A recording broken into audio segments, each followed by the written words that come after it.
Hi, everybody. Well, the long 18-game Canadian Football League season is about to come to an end for the Winnipeg Blue Bombers, at least the regular season, as they visit the Ottawa RedBlacks in a rematch Friday night. And the Bombers, of course, coming off a poor, disappointing performance, losing 23-10 to the RedBlacks in Winnipeg last Saturday afternoon.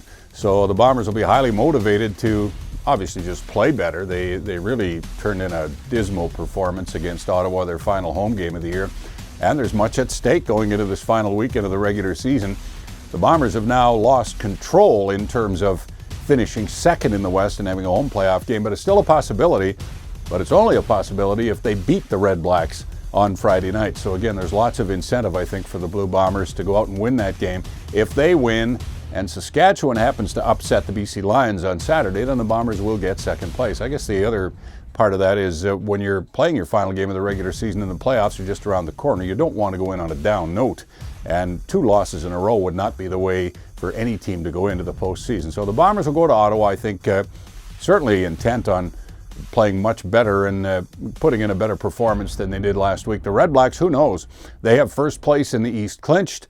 It'd be interesting to see how Rick Campbell, their head coach, deploys his lineup, who he rests, what he does with his quarterbacks, and how much intensity the RedBlacks have, because my guess is they're not going to be as focused for that game as they were for the game last weekend in Winnipeg.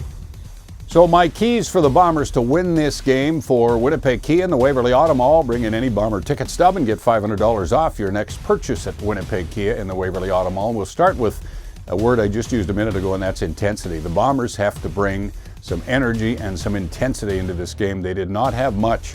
And the game in Winnipeg against Ottawa last weekend, I think that will give them a great chance to win, because I believe Ottawa will have a hard time matching that, given that they have already clinched first place in the East.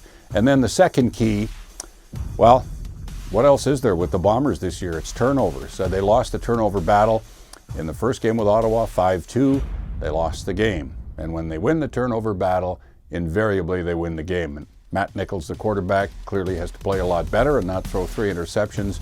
But if the Bombers can clean up their game and not give the ball away, I think they have a very good chance of ending their season with a victory and an 11-7 record. The game kicks off at 6 Winnipeg time Friday night, and we'll be on the air with the pregame show at 5. Hope you'll join us on 680 CJOB.